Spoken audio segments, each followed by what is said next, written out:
In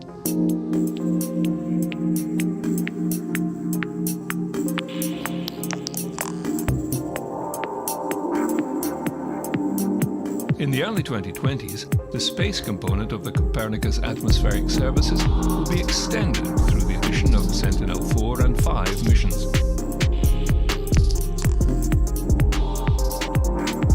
Sentinel-4 will be a geostationary mission, whereas Sentinel-5 will be a low polar orbiting mission like Sentinel-5P.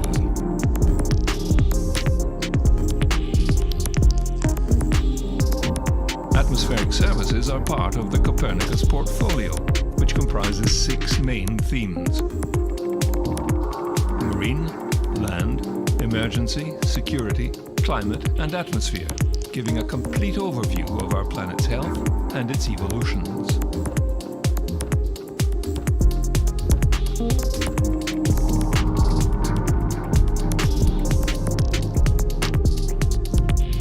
Can have a lot of practical applications using the data from the Sentinel-5P mission. One idea would be perhaps if we look at the harmful UV radiation, you could set up UV radiation services so that people on the street, so to speak, in the sun like today, could inform themselves how harmful it is to receive this short-wave ultraviolet radiation.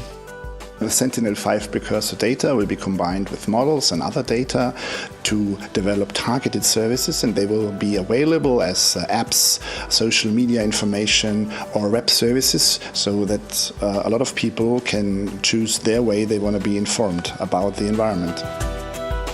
Atmospheric measurements are important because especially these measurements that are done by Sentinel-5 precursor, like tropospheric ozone, information about nitrogen dioxide, sulfur dioxide, also information about aerosols, particulate matter, they have impact on the health of people. They can impact the people who have problems with their hearts or with their lungs. And as it has been shown, there are more than 400,000 premature deaths in the European Commissioning based on exposure to air pollution. Air quality in Europe in particular, but also in the US and in Japan, got much better over the last years. That's a really big improvement. And at the same time, air quality in the developing countries, in particular in Asia, has gotten worse because they use much more energy nowadays, and that's a big source of air pollution. Also, if they are using more cars, that will pollute the air more. So it's different, depends on where you live. In some places air quality gets better, in other places air quality gets worse. I should add that in the last 3 years air quality in China has improved because they are very ambitious about that and have very strict rules. So they are trying to follow the European or United States path in improving air quality with better technology. Observation from space is just one of several methods of measuring atmospheric pollution.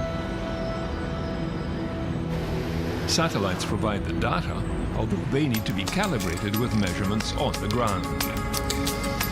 So we are offering a comprehensive analysis, integrating data at different scales. So we are using observations, we are combined with modeling, with satellite data, and all this information is complementing each other.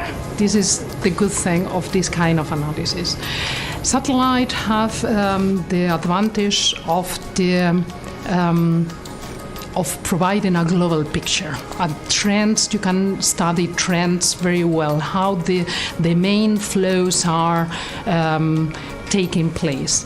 But satellite data, they don't have the resolution to get in detail in the individual processes.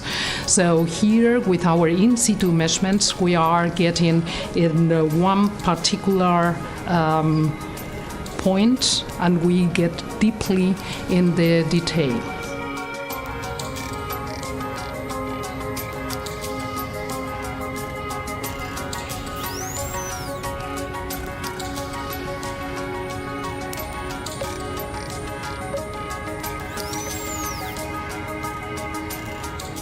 The satellite gives these beautiful maps but you can only use them really if you have a validation measurement to compare to, and this needs to be a very good measurement, and this needs to be taken on the ground. That's very important for us because we need to be very confident of the satellite data. And once you have launched the satellite, it's out of your hands and you cannot bring it to the lab and double check and test it. It's there and you need to trust the data. And the only way to get this confidence in the data is by comparison to other measurements.